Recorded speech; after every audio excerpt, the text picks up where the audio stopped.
Marwadi university మంచి భవిష్యత్తు కోసం తెలుగు విద్యార్థులు ఇష్టపడే యూనివర్సిటీ. కాల్ 9059052378 9059052379.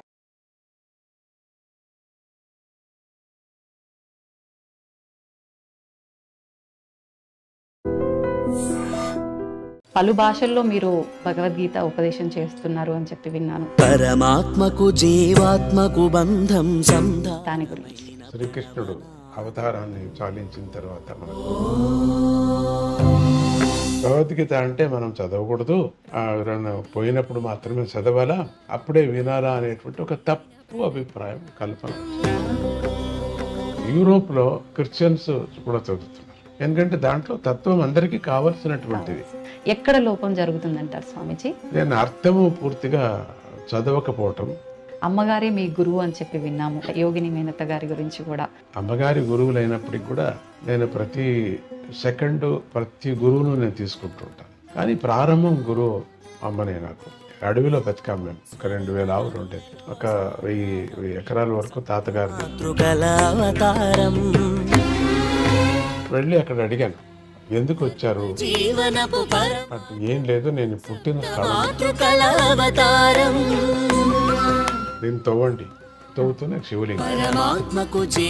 సరే దాన్ని అట్లా కప్పేసేయండి, చూపించదండి. అది చాలా పెద్ద కథ. అది రాగరాగని విద్య అని మహావిద్య. ఎవరైనా గొరకబెట్టి పడుకున్నారంటే నేను నమస్కారం చేస్తాను, వాళ్ళకి అదృష్టం. అది రోగం కాదు. మేనత్త గారి గురించి కూడా 2 మాటలు. ఆవిడ సంగతి నేను ఏమని చెప్తాను. బ్రిటిష్ కాలంలో నాన్నగారికి పిచ్చి పట్టిపోయింది. పిచ్చి అంటే నిన్న కూడా ఏనుగు వచ్చిందని న్యూస్ ఇప్పుడు నాకు పొద్దుటూరులో ఆమె పరిపాలించారు. స్వామీజీ, సనాతన ధర్మం వేరు, వేద ధర్మం వేరా స్వామీజీ? అమ్మ, సనాతన ధర్మం అంటే వేద ధర్మమే సనాతన ధర్మం. పురాణాల్లో స్త్రీల ప్రాముఖ్యత ఏ రకంగా ఉంది? అయ్యో, స్త్రీలకే ఎక్కువ ఉంది అని చెప్పచ్చు. మైత్రేయ ఎవరు, గార్గ్యేయ ఎవరు, వీళ్ళంతా స్త్రీలే కదా. స్త్రీలు ఖండిత ఉంది. స్వామీజీ, మీకెందుకు తెలుగు రాష్ట్రాల్లో స్వామి వారిని ఇక్కడ ప్రతిష్ఠించాలని అదే అనిపించింది? హిమాలయాల్లో నేను ఆ గణపతి ఇక్కడ కనపడ్డాడు. చావు అనగానే భయపడిపోతూ ఉంటారు, దీని గురించి ఏం చెప్తారు స్వామీజీ? చచ్చేవాడిని అడిగితే బాగుంటుంది, కానీ వాడు వచ్చి చెప్పడు కదా. వచ్చేంత యముడు కనపడతారు, వాడు దూతలు కనపడతారు, అందుకని భయం. నిజంగా భగవంతుడి విషయంలో చూపించే భక్తి ఏ రకంగా ఉండాలి స్వామీజీ? భక్తి అంటే సమర్పణ భావం, రెండవ థాట్స్ లేనటువంటిది. మళ్ళీ జన్మ రాకుండా ఉండాలి అంటే ఒక వ్యక్తి చేయాల్సిన కార్యం ఏంటి? గురువు చెప్పినట్టు వేదాంత వాక్యాన్ని వినాలా, ప్రాక్టీస్ చేయాలి. స్వామీజీ, మీ గురించి చెప్పాలి అంటే భక్తుల మాటల్లో మేము చాలా వరకు చాలా గొప్పగా విన్నాం.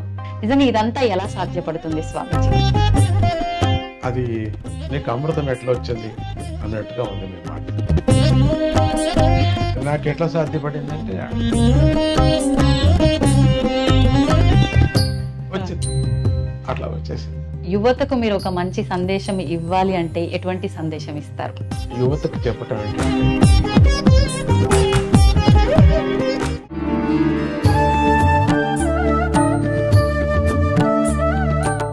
సాష్టాంగ ప్రణామములు స్వామీజీ. స్వామీజీ, కృష్ణుడు గీతోపదేశం చేసిన కురుక్షేత్రం ప్రాంతంలోనే మీరు కూడా గీతోపదేశం చేశారని చెప్పి డిసెంబర్ 25న ఆ ప్రోగ్రాం జరిగిందని చెప్పి విన్నాం స్వామీజీ. పలు భాషల్లో మీరు భగవద్గీత ఉపదేశం చేస్తున్నారు అని చెప్పి విన్నాను, దాని గురించి. గీతోపదేశం శ్రీకృష్ణుడు అవతారాన్ని చాలించిన తర్వాత మనకు తెలుగు యుగం ప్రారంభమైంది. యుగాది అంటే ఇప్పటికీ సాధారణంగా 5152 సంవత్సరాలు ఇప్పటికి. దాన్నే మనం యుగాది అని పిలుస్తుంటాం. తర్వాత వేరే లెక్కాచారం వేరే అయిపోయాయి. అప్పటి నుంచే మనకు కృష్ణుడే మనకు జగద్గురు.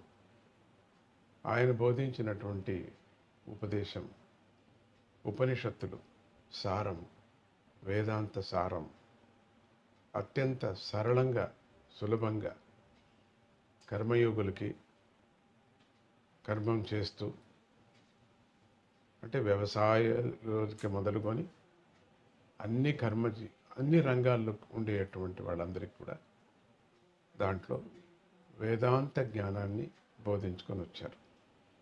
తర్వాత జ్ఞానయోగులకి జ్ఞానాన్ని బోధించుకొని వచ్చారు. తర్వాత చివరిగా మనకు భక్తి యోగం కావాలి కదా, అందుకని భక్తి యోగం. మనం ప్రారంభం భక్తి యోగం నుంచే ప్రారంభం చేసుకోవాలి. భక్తి నుంచే, భక్తితో జ్ఞానం మనకు వస్తుంది, జ్ఞానంతో వైరాగ్యం కలుగుతుంది.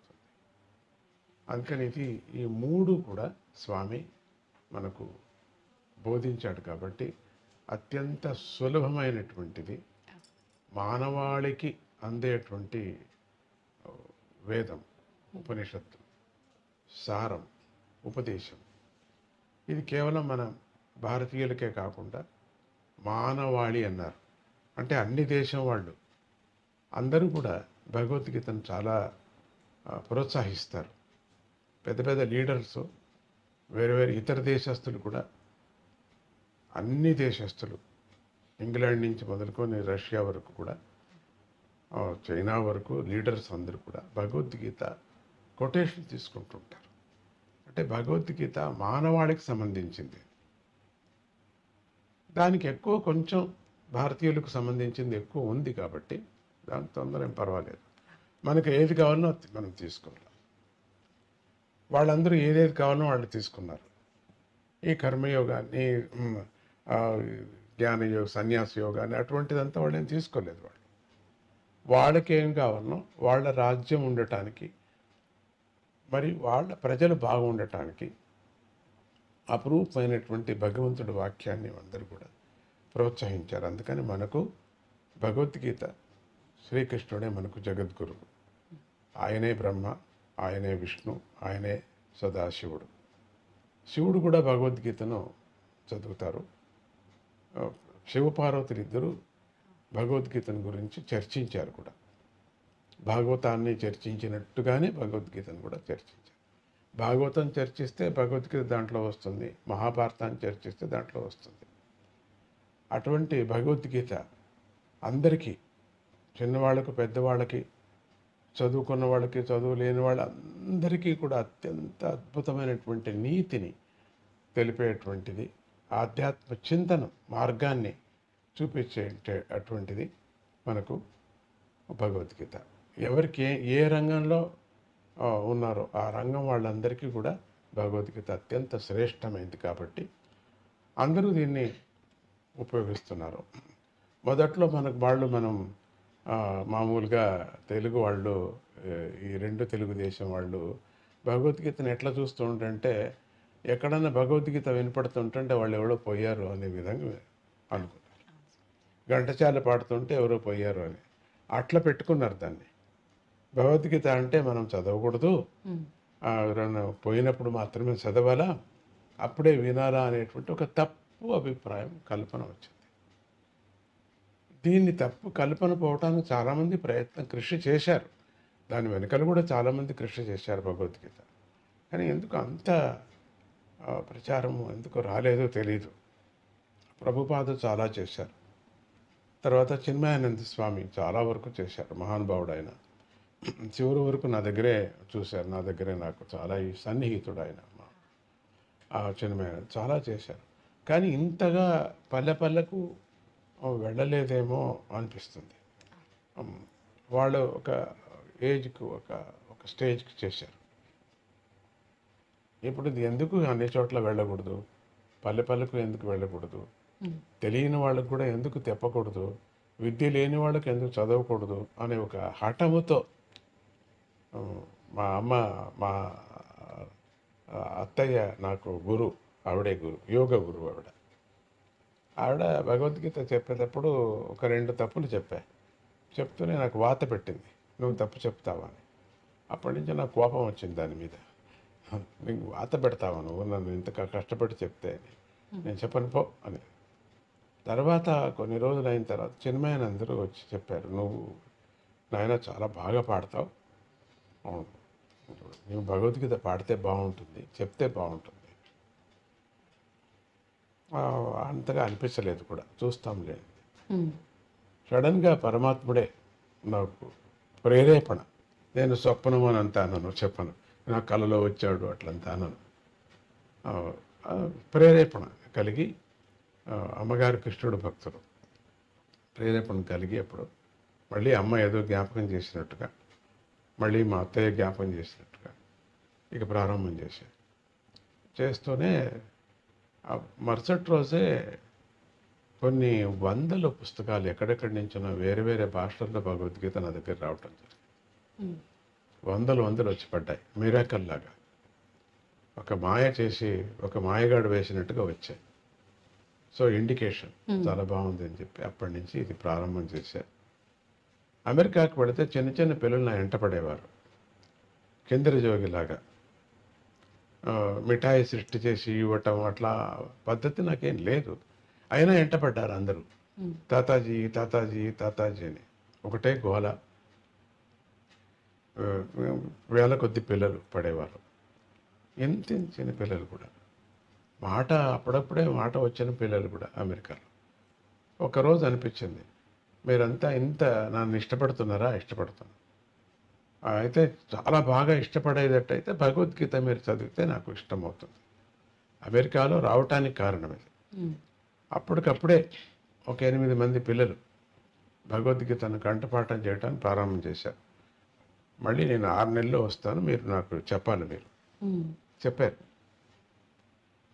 చెప్పు. మెమొరీ పవర్ చాలా బాగా పెరిగింది వాళ్ళకి.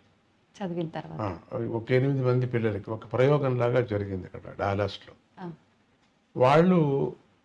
వాళ్ళ ఇంట్లో వాళ్ళకి మీ అబ్బాయి లేక అమ్మాయి ఇట్లా చదవదు, మార్క్స్ చాలా తక్కువ వచ్చాయి, మీరు ఈ స్కూల్ నుంచి మీరు తీసుకుపోండి అనే విధంగా వాళ్ళకి వచ్చింది. ఈ భగవద్గీత చదువుతూనే దాంట్లో బాగా వచ్చారు. అప్పుడు వాళ్ళు అడిగారు, ఏం చేశావు నువ్వు, ఏమిటి సమయం? అప్పుడు భగవద్గీత ఇక ప్రచారం అయిపోయింది. 8 మందికి 18,000, 40,000 ఇట్లా వచ్చేసారు. ఉమ్, ఒకటే మొత్తం మన తెలుగు వాళ్ళే కాకుండా ఇండియా నుంచి వెళ్ళినటువంటి తమిళియన్స్ కానీ, హిందీ వాళ్ళు కానీ, మరి అరవ్ వాళ్ళు కానీ, మలయాళీయన్స్ కానీ, వీళ్ళందరూ కూడా ప్రారంభం చేశారు.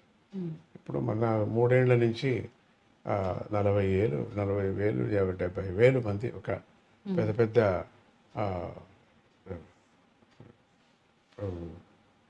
ఎరిన్ సెంటర్ అని చెప్పేసి ఒక అక్కడంతా మేము చేయటం ప్రారంభం చేసాం. స్టేడియంస్, పెద్ద పెద్ద స్టేడియంస్, మాకు చిన్న హాల్స్ పట్టలేదు. సో ఈ విధంగా వాళ్ళకి పూర్తిగా గోల్డ్ మెడలు అట్లంతా ఆ విధంగా చేయటం జరిగింది. కురుక్షేత్రంలో ఎవరెవరు చేస్తారో కురుక్షేత్రంలో తీసుకోవడం. ఎవరో నమ్మరు, ఆయన నమ్మాల్సి వస్తుంది. స్కూలుకు కూడా వెళ్ళినటువంటి వాళ్ళు సంస్కృతంలో స్పష్టంగా భగవద్గీత చదువుతారు. స్కూల్కే వెళ్ళలేదు వాళ్ళు, ఏమి ఓనామాలు ఏమీ తెలియదు వాళ్ళకి, వాళ్ళు చదివారు. రెండవది ఈ మురికి పని చేసేటువంటి వాళ్ళు కూడా చదువుతున్నారు. అంటే ఇంకా మన వాళ్ళు ఎట్లా ఉండొచ్చు చెప్పండి, సిగ్గు అవుతుంది మన వాళ్ళకి కూడా. అట్లా ప్రతి ఇంట్లో కూడా భగవద్గీత. మొన్న లాస్ట్ టైం నేను ఫ్యామిలీ మెంబర్స్గా తీసుకువెళ్ళాను. తల్లి, తండ్రి, పిల్లలు, కుటుంబం, వాళ్ళ ఇంట్లో పిల్లలు, వాళ్ళ నాన్న, అమ్మ కూడా. అట్లా విచిత్రం. అందులో ప్రత్యేకించి డాక్టర్ ఫ్యామిలీస్ కూడా చాలా ఉన్నాయని చెప్పి విన్నాను. ఎక్కువ ఉన్నారు, వాళ్ళే ఎక్కువ ఉన్నారని చెప్పచ్చు. వాళ్ళకి ఏదో ఒక మనస్సులో సంతోషాన్ని కల్పించేటువంటిది. మంచి వ్యాపారస్తులు కూడా దీంట్లో ఉన్నారు, డాక్టర్సే ఎక్కువ ఉన్నారు చెప్పచ్చు. అట్లా ఫ్యామిలీ వాళ్ళంతా కురుక్షేత్రానికి తీసుకువెళ్ళాం. 3వ పర్యం 4వ పర్యం కురుక్షేత్రానికి వెళుతుంటది. అది వీళ్ళకి ఒక ప్రమోట్ లాగా, కురుక్షేత్రం నాతో 3 రోజులు మీరు ఉండగలరు అంటే వాళ్ళకి కంఠపాఠం చేయటం.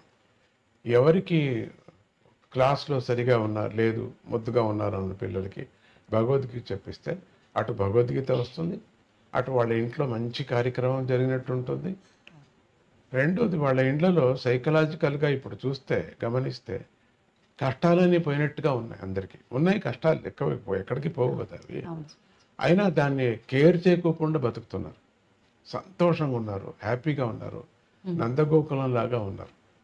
అట్లా ఇండియాలో కూడా అన్ని చోట్ల తయారవుతున్నాయి. ఇండియాలో కూడా ప్రతి పల్లెలో కూడా మేము ఈ కార్యక్రమం చేస్తున్నాం. ఇది భగవద్గీత క్రాంతి లాగా ఇప్పుడు జరుగుతున్నది, ఇంకా ఎక్కువ అవుతున్నది. ఒక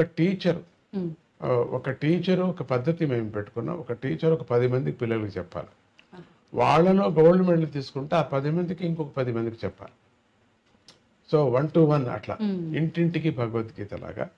దీంట్లో ఇంకొక తమాషా అంటే అరేబియన్స్ కూడా చదువుతున్నారు, ముస్లిం కంట్రీలో కూడా చదువుతున్నారు, అరేబియన్స్ చదువుతున్నారు, యూరోప్లో క్రిస్టియన్స్ కూడా చదువుతున్నారు. అది కూర్చొని వాళ్ళు చదువుతుంటే, వాళ్ళంతా తెల్లవాళ్ళు చదువుతుంటే ఎంత ఆనందమో. పరమాత్ముడు అందరికీ కావాలా, ఎందుకంటే దాంట్లో తత్వం అందరికీ కావలసినటువంటిది.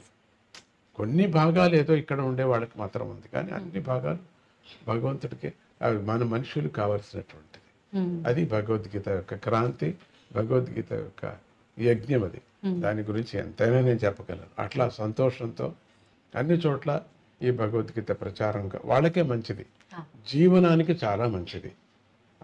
స్వతహా శక్తి వాళ్ళకు వస్తుంది, ఎవరిని ఏం అడగాల్సిన పని లేదు. అందరికీ మానసికంగా వ్యాధులు, శారీరకంగా ఉంటుంది కదా, మర్చిపోతారు. శారీరకంగానూ మర్చిపోతారు, మానసికంగానూ మర్చిపోతారు. అది కదా కావాల్సింది మనకు. అది భగవద్గీత యొక్క మహిమ. స్వామీజీ, ఇందాక మీరు అన్నట్టుగా భగవద్గీత ఇంత ప్రచారం చేస్తున్నాము, అసలు చదువు రాని వాళ్ళు కూడా చదువుతున్నారు, నిజంగా ఇదంతా గొప్ప విషయము. కానీ అందులోని సారాన్ని మీరు ఇందాక చెప్పినట్టుగా చనిపోయిన వారి దగ్గర మాత్రమే వినిపించే ఒక దానిలాగా మాత్రమే మన తెలుగు రాష్ట్రాల్లో ఎక్కువగా వింటున్నాము. అందులో సారాన్ని మొత్తం ఏంటి అనేది అవగాహన చేసుకోలేకపోతున్నాం.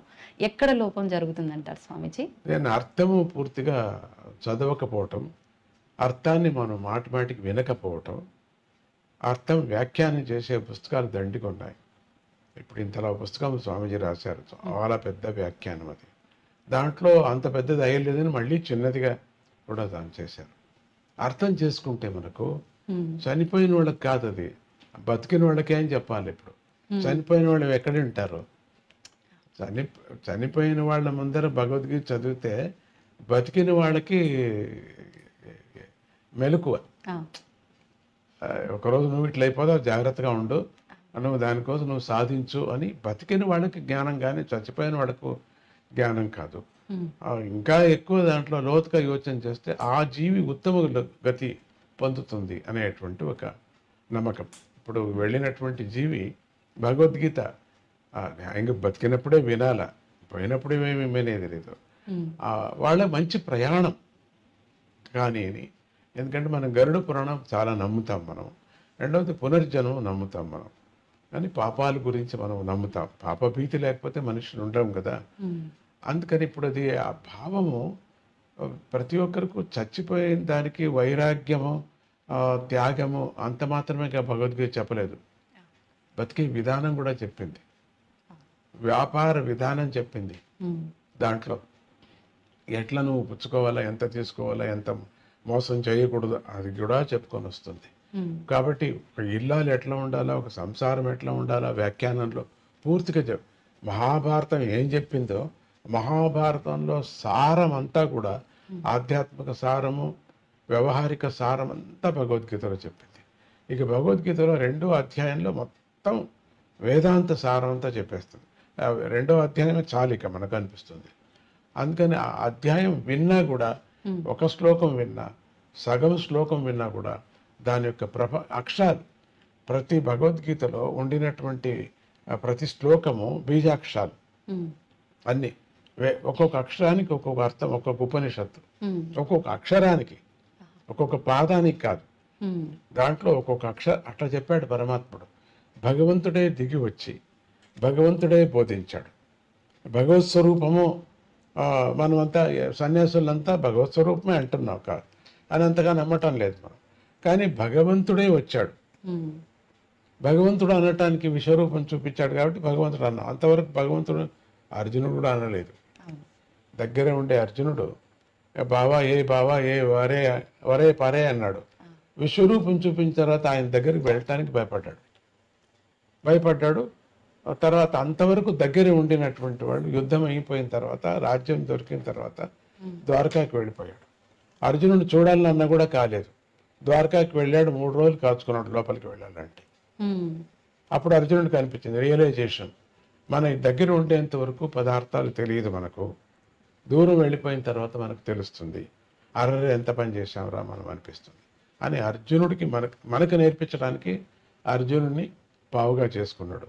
అర్జునుడికి చెప్పాడంటే మనకు చెప్పినట్టు, అక్కడ అందరికీ వినిపించింది కదా, అందరికీ చెప్పి ఆయన మాయా రూపం మనకు అనిపిస్తుంది. ఎవరో ఒక క్వశ్చన్ అడిగారు, ఇంత పెద్ద మాయా చేసేవాడు పాండవుల్నే రక్షించుకొని వచ్చాడు, చాలా బాగుంది, ధార్మికంగా ఉన్నారు వాళ్ళు, సత్యవంతులు, వాళ్ళకి రక్షించాల్సిందే, కథ అట్లా ఉంది.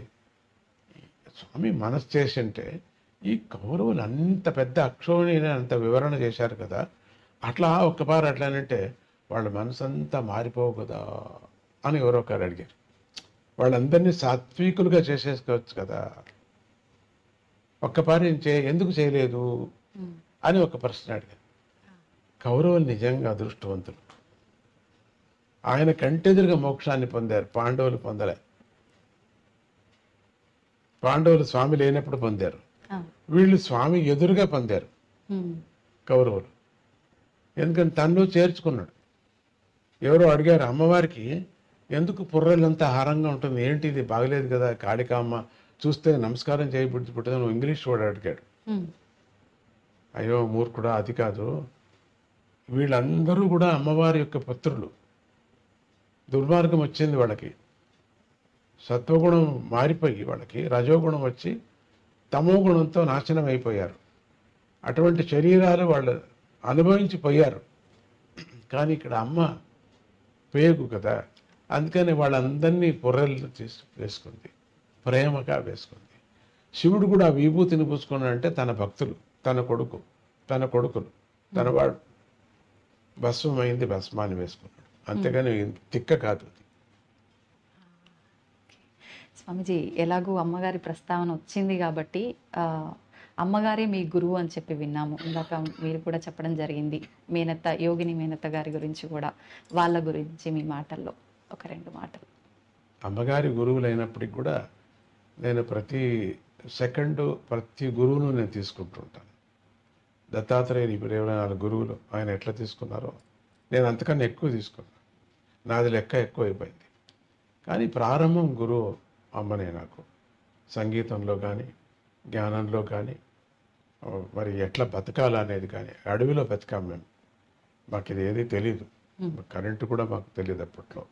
5 ఏళ్ళ వరకు నాకేం తెలియదు, కరెంటు ఏమీ తెలియదు నాకు, ఏ మిక్సీ కరెంటు ఏమీ తెలియదు. అంతా అన్ని చేతిలోనే చేసుకొని, అన్ని ఆవులు, ఒక 2000 ఆవులు ఉండేది, ఒక 1000 ఎకరాల వరకు తాతగారిది, అన్నీ అడవి అంతా తానే తీసేసుకొని చేసేసాడు. అట్లా బతికాం. అక్కడే నేను పుట్టింది కూడా, బ్రహ్మకుండంలో పుట్టాను. 3 నదులు చేరుతాయి, అక్కడే అమ్మ ధ్యానం చేసేది. ఆ ధ్యానంలో నేను పుట్టాను అంట. అప్పుడు ఈ ట్రైబల్స్ తీసుకువెళ్ళిపోయారు ఆ శిశువు నీళ్ళలో పడిన తర్వాత, నీళ్ళలో కొట్టుకొని పోతూ ఉంటాయి.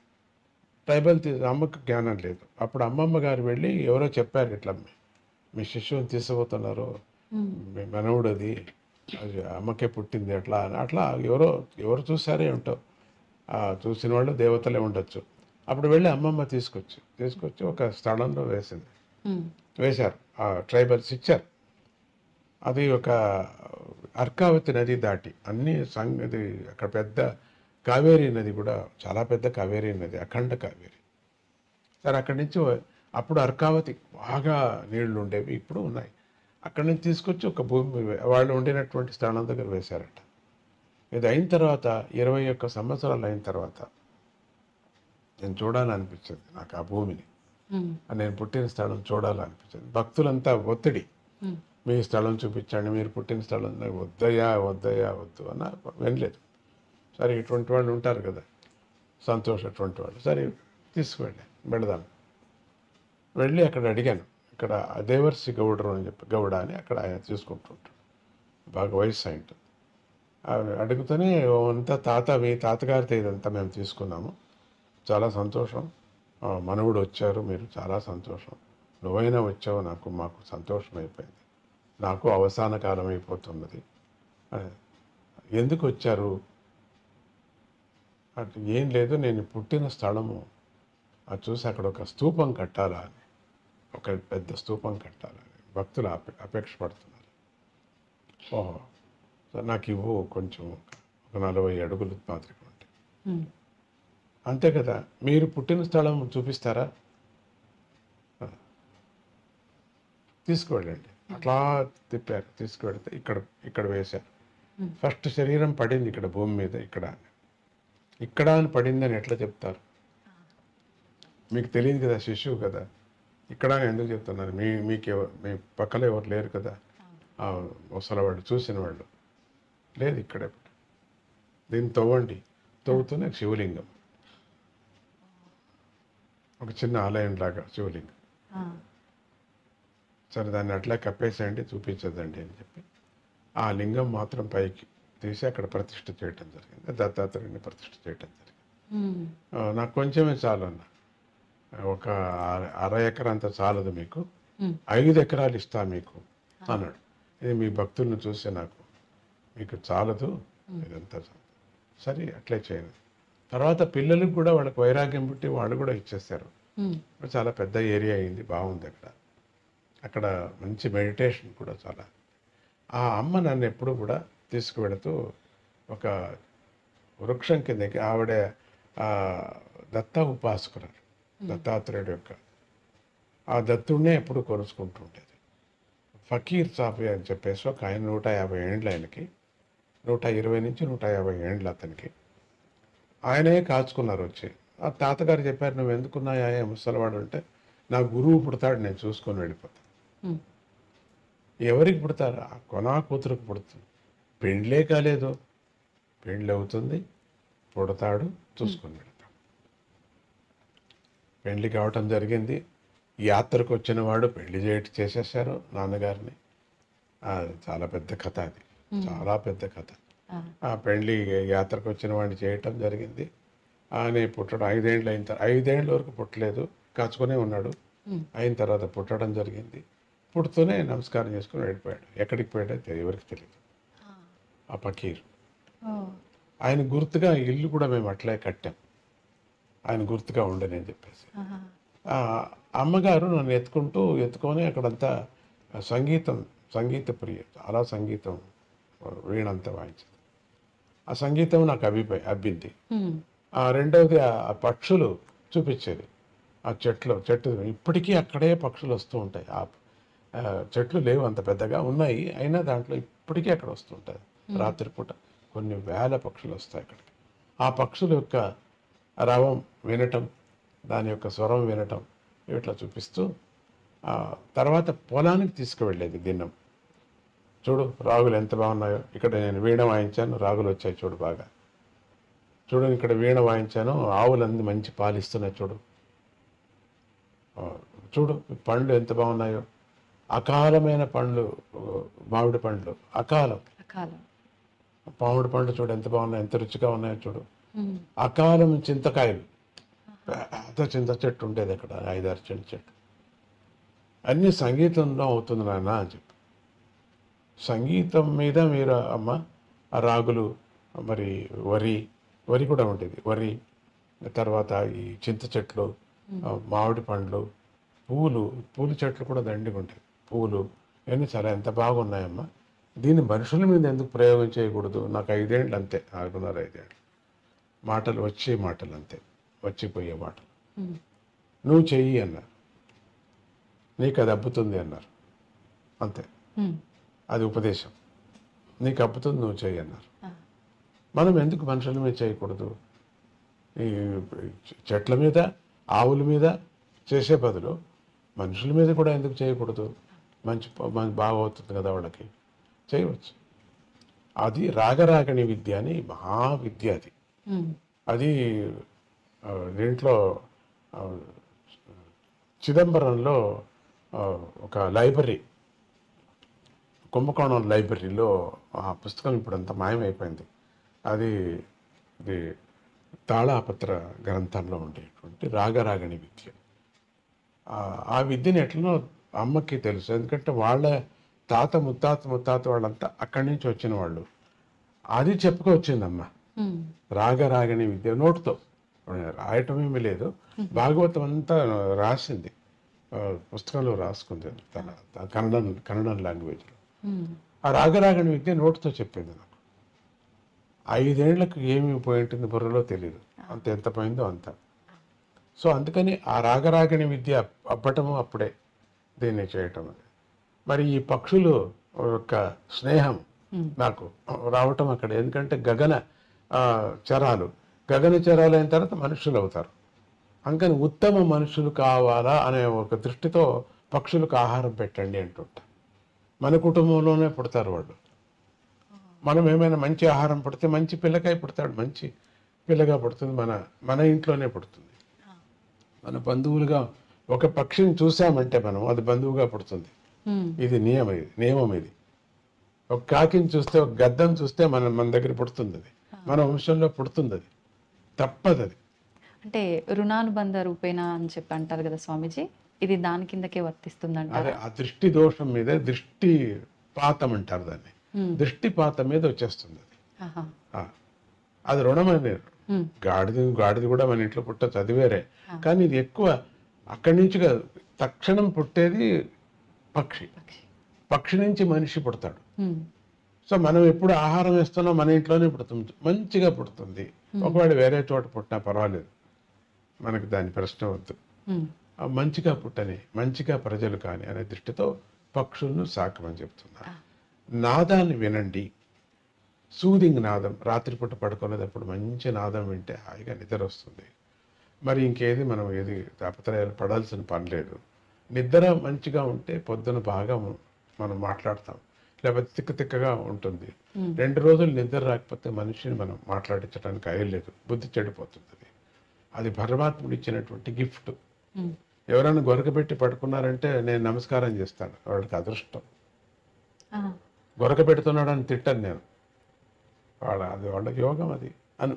వాళ్ళ యోగం, లేకపోతే అట్లా రాదు వాళ్ళకి. అది అంత గొరక పెట్టి నిద్ర అనేది ఎవరికి కష్టం వచ్చేది. అట్లా గాఢ నిద్రపోతున్నారంటే ఎంతో అదృష్టము చేసుకున్నారు కాబట్టి అది రోగం కాదు. అది కొద్దిగా ఉండవచ్చు ముక్కులో, కానీ రోగం కాదు. స్వామిజీ, మేనత్త గారి గురించి కూడా 2 మాటలు. అమ్మా, మేనత్త గారి గురించి కూడా 2 మాటలు. మేనత్త గారు యోగా వాటికి చాలా ఇష్టమైంది. రెండోది భగవద్గీత, యోగం, ఉపనిషత్తులు అంతా చెప్పుకునేది. ఆవిడ సంగతి నేను ఏమని చెబుతా. బ్రిటిష్ కాలంలో ఆవిడ అంటే మా మేనమామ గారు బ్రిటిష్ కాలంలో ఆయన ఈ సోడాలు కనిపెట్టేవారు. సోడా అంటే నీళ్లలో గ్యాస్ వేసి సోడా, అది ఇప్పుడు కనపడదులేండి, ఇప్పుడు లేదు అది. ఆ మిషన్ పెట్టుకొని చేసేవారు. దాని నుంచి బ్రిటిష్ వాళ్ళకు దగ్గర అయిపోయాడు. అప్పుడు అది ఆయన మళ్ళీ తెనాలిలో వచ్చి మన తెలుగు రాష్ట్రానికి వచ్చారు. ఆయన ఇక్కడ వచ్చి ఉన్నారని ప్రతీతి. తర్వాత దాని మూలం నేను ఎతకలేదు. ఆ అత్తగారు అంటే మా నాన్నగారి యొక్క అక్కగారు. ఆవిడ స్వామీజీ మా నాన్నగారు యొక్క మొదటి భార్య పోయిన తర్వాత నాన్నగారికి పిచ్చి పట్టిపోయింది. పిచ్చి అంటే ఆయన పూజ చేసేవారు, ఉపాసకుడు, నరసింహస్వామి ఉపాసకుడు. దినము శాలిగ్రామానికి నైవేద్యం తెచ్చిపెట్టేవాళ్ళు ఎవరు లేరే అని అట్లా అయిపోయింది మనసు. అప్పటి నుంచి అన్నీ వదిలేశారు వాళ్ళు. ఒక అర్చకత్వం కూడా చేసేవారు. వేదాంతినే, వేదం నేర్చుకొని పల్లెల్లో ఎవరు పురోహితులు లేరని పల్లెకి వెళ్ళి పెళ్ళిళ్ళు చేయించటము, గృహప్రవేశాలు చేయించటము, దాంట్లో వచ్చిన ధనాన్నంతా దానం చేసుకొని రావటం ఇట్లా గుర్రం మీద. అమ్మగారు ఒకటి లోపలికి తీసుకురావటానికి, దానం తీసుకురావటానికి వీల్లేదు, అంతా ఇచ్చేసి రావాలా, స్నానం చేసుకొని రావాలా. అమ్మ అట్లా ఆ నియమం. పొలం ఉండేది, పొలం వచ్చేది బాగా. సరే, ఆ అత్తగారికి ఇట్లా అయిపోయిందే, పెద్ద భార్య పోయినప్పుడు తమ్ముడికి అని యాత్రలు చేయించింది అన్ని చోట్ల. మా నాన్నగారిని యాత్ర చేస్తూ బెంగళూరుకి వచ్చినప్పుడు బెంగళూరులో ఎవరో చెప్పారు, ఇక్కడ ఒక సంగమ క్షేత్రం ఉన్నది, అక్కడికి వెళితే మీ ఆయనకి మీ తమ్ముడికి పెళ్లి అవుతుంది, పిల్లలు పుడతారు, ఇట్లా అంతా ఒక గణపతి, నీ పేరేంటి? నా గణపతి నా పేరు అని చెప్పి వెళ్ళిపోయాడు. ఫస్ట్ బస్సు బెంగళూరు నుంచి అక్కడికి వెళ్ళటం, అదే మొదటి బస్సు. ఆ మొదటి బస్సులో వీళ్ళిద్దరు కూర్చున్నారట. ఈ పిచ్చి బ్రాహ్మడు అత్తగారు ఎదురు కూర్చున్నారు. వెళ్ళారు. వెళుతూనే ఆ బస్సు వాడు చెప్పారట, ఇక్కడ ఫస్ట్ టైం వస్తున్నాం మేము, కొద్దిసేపే ఆగేది, తొందరగా వచ్చేసేయండి అని. లేదు, స్నానం చేసుకొని వస్తామని. ఈయనకి నీళ్లు చూస్తే ఎక్కడ చూసినా నీళ్ల పిచ్చి తాతగారికి. నేను తాత తాత అంటాను మా అన్నని. ఆయన స్నానానికి వెళ్ళాడు, ఇక జపానికి కూర్చున్నాడు. ఇంత పిచ్చి అయినా కూడా జపం అంతా అదంతా ఉంది, నిష్ట నియమం అంతా ఉంది. ఎంతసేపు అయినా రావటం లేదు, మాట్లాడుతున్నా రావటం లేదు. బస్సు వెళ్ళిపోయింది. ఇక అడవి, బస్సులు లేవు, ఎడ్లు బండ్లు లేవు, ఏమీ లేవు. అరే ఎంత పని అయిపోయింది ఈ అడవిలో, ఎట్లా? ఇక్కడంతా ఏనుగు కనపడుతోందట. ఏనుగు ఇప్పటికీ నిన్న కూడా ఏనుగు వచ్చిందని న్యూస్ ఇప్పుడు నాకు. నిన్న కూడా ఆ ఇంటికి ఏనుగు వచ్చింది అని చెప్పేసి మా ఆశ్రమానికి. పులులు, ఏనుగు, అక్కడ పులులు ఏనుగులు ఏం పోట్లాడేవి కాదు, ఇప్పుడు పోట్లాడు. జింకలు అన్నీ వచ్చాయి. అక్కడ అదే స్నానం చేస్తూ బస్సు వెళ్ళిపోయింది. వెళ్ళిపోతున్నా ఏం చేయటం, ఏమీ లేదే ఇక్కడ, తీర్థం లేదు, తిండి లేదు, ఏమిట్రా ఇట్లా అయిపోయింది. అత్తగారికి చాలా కష్టమైంది. చూస్తే ఒక దీపం కనపడుతూ ఉండిందట. అదేం కొండలో దీపం కనపడుతుంది, చాలా దూరం కొండలో కనపడుతుంది అని ఎత్తుకుంటూ వెళ్ళారు. ఆ రోజు సాయంత్రం కలలో దత్తుడు కనపడి, ఈరోజు వచ్చేవాడిని నన్ను నాకు పెళ్లి చెయ్యి అని అమ్మ అనటం. ఆళ్ళ నాన్నగారికి అంటే మా తాతగారికి నాస్తికుడు. వచ్చి ఇక్కడికి ఎవరు రావడానికి వీల్లేదు, ఏ మగోడు ఉండటానికి వీల్లేదు. పని మనిషిని కూడా పంపించేశాడు. పంపించి అన్నీ బంద్ చేశాడు, గేట్ అన్ని బంద్ చేశాడు, రావటానికి వీల్లేదు. ఏది రాత్రి అయిపోతున్నది, ఏది ఎవరు రాలేదే అట్లా అని. వీళ్ళు ఈ అత్తగారు మా నాన్నగారు ఏం చేశారు, ఈ వెనక దొడ్డి నుంచి వెళ్ళారు లోపలికి. ఇంట్లో వెళ్ళిపోయారు. ఇంట్లో చూస్తే మగోడు, పిచ్చోడు. ఆ తాతగారికి ఆశ్చర్యమైంది, ఎక్కడి నుంచి మీరు ఎట్లా వచ్చారో అట్లా వెనక తట్టది తలిపోయలేదు, లోపలికి వచ్చాము. అదే మీరు బ్రాహ్మణులని తెలిసింది, ఈవిడికి తాపత్రయం, వీడికి బ్రాహ్మణులని తెలిసింది, మాకేదో ఒక అన్నం పెట్టండి అది వచ్చాను. మగవాడు వచ్చాడు కదా, రాత్రి లోపల వచ్చారు కదా మగవాడు, చూడండి. అప్పుడు తాతగారు అడిగారట, ఏంటి ఈయనకి ఇట్లా అయిపోయింది పిచ్చి, పెళ్లి చేస్తే మాత్రమే సరిపోతుందని చెప్పారు. పెళ్లి చేస్తే సరిపోతుంది, ఇది ఛాలెంజా? అవును ఛాలెంజ్. అయితే నా కూతుర్నిచ్చి పెళ్లి చేస్తాను, చూడండి సరిపోతుంది, ఆ క్షణమే సరిపోతుందని. అప్పటికప్పటికే పొద్దున్నే పెళ్లి చేసేసారు. సరిపోయింది పిచ్చి. మీరేమంటారు? మీ టీవీ ఏమంటుంది చెప్పండి? సరిపోయింది పిచ్చి, సరిపోయింది. షాక్ అవుతాం స్వామీజీ. అది మా మేనత్త గారి యొక్క కృషి. ఆవిడ కూడా కొంచెం చిన్న ఉపాసకురాలు. దాంతో వాళ్ళకి 5 ఏళ్ళు అయిన తర్వాత ఈ బాలకుడు పుట్టడం జరిగింది. మిమ్మల్ని అంతా చూడాలి కదా, నేను మంచి కర్మ నాకు ఉంది, అంత కావాలి. సో అట్లా మా మేనత్త గారి యొక్క తర్వాత ఆవిడ దగ్గరే నేను కొన్ని రోజులు పెరిగాను. మళ్ళీ చక్రం అంతా వేరే అయిపోయింది. పొద్దుటూరులో నేను పెరిగా. పొద్దుటూరులో ఎక్కడ పెరిగా? ఒక చిన్న ఆలయంలో, శివాలయంలో. ఇల్లు లేదు మాకు, శివాలయంలో స్టోర్ రూమ్ ఉంటుంది కదా, దాంట్లో పెరిగా. అక్కడ పెట్టుకుంది అమ్మ, అది మేనత్త గారు. మా అమ్మ పోయిన తర్వాత అక్కడ మధుకర భిక్ష చేశా. 8 ఏళ్ళకి వెళ్ళటం, 8 ఏళ్ళకి వెళ్ళి అన్నం తీసుకురావటం, దాన్ని తీసుకొచ్చి ముందు తట్టు, శివాలయం ముందు తట్టు ఉండిన కొంటివాడు గుడ్డివాడికి అంత పంచి ఇంత తినటం, స్కూల్కి పరిగెత్తడం. ఈవిడ మడుగు మాకు ఏమీ పెట్టేదే కాదు, చేసేదే కాదు, తనకు మాత్రం చేసుకోలేదు. భిక్ష మాత్రం మాకు అంతే. నా చెల్లెలు నా జతలో ఉండింది, వరలక్ష్మి ఇంత అని చెప్పేసి. అట్లా ఇంకొక పిల్లని చిక్కమ్మ గారు తీసుకువెళ్ళారు. మమ్మల్ని ఇద్దరిని వదిలేశారు. అందరూ బంధువులు ఎవరు ముట్టలేదు మమ్మల్ని. వరలక్ష్మి నాతోనే తీసుకువెళ్ళి, అత్తగారు పోయి నా దగ్గర ఉండండి, నేను ఆడపిల్లకి మాత్రం అన్నం పెడతాను, నీకు మాత్రం పెట్టను. నువ్వు మధుకర భిక్షకు వెళ్ళాల్సిందే. అప్పుడు ఒక 8 ఏండ్లు మధుకర భిక్ష. చాలా పెద్ద పెద్ద పండితులు వాళ్ళు. దాంట్లో ఒక ఆయన నాకు తెలుగు టీచర్, సోమసుందర శర్మ అని చెప్పేసి. అక్కడికి ఒక పెద్ద డాక్టర్ వీళ్ళంతా ఇంటికంతా వెళ్ళాను. అక్కడి నుంచి తీసుకురావటం అన్నాన్ని. సాయంత్రం పూట అంగడికి వెళ్ళి 4 అణాలు తీసుకొచ్చి ఫీజు లేని వాళ్ళకు ఫీజు కట్టడం. సో అత్తగారు నేర్పించారు, ఫీజు లేని వాళ్ళకు ఫీజు కట్టాలా, నువ్వు కుంటి వాళ్ళకు గుడ్డి వాళ్ళకు అన్నం పెట్టాలా, మిగిలితే నువ్వు తినాలా, మళ్ళీ స్నానం చేసుకొని స్కూల్కి వెళ్ళాలా, మళ్ళీ స్కూల్ నుంచి వచ్చి నువ్వు ఇట్లా 4 అణాలు వసూలు చేసుకోవాలా, అట్లా ఫీజు లేని వాళ్ళకి కట్టాలా, మున్సిపల్ స్కూల్లో చదవాలా. ఈ విధంగా మాకు పుస్తకాలు లేవు, ఏమీ లేవు, కరణం విశ్లేషణ పేపర్స్ మీద నువ్వు రాసుకోవాలా. సాయంత్రం పూట ఒక హోటల్కి వెళుతూ ఉంటే ఆయన సాధుప్పయ్య అని పిలిచేవారు నన్ను. సాధుప్పయ్య అని న్యూయారీ భవన్ హోటల్. అక్కడికి వెళ్ళి నన్ను పొద్దున్నే వెళ్ళి నన్ను దీంట్లో మీద గల్లా మీద కూర్చోబెట్టాడు. ఆ రోజంతా మంచి వ్యాపారం. నేను వెళ్ళని రోజు చాలా గౌలపడేవారు ఆయన. సాధుప్పయ్య వర్లే అంత. 2 హోటల్స్ ఉండేది. పొద్దుటూరు కథ అని చెప్తున్నాను. అక్కడ ఈ మేనత్ గారు వండినటువంటిది. అప్పుడే మేనత్ గారు నాకు భగవద్గీత, యోగము,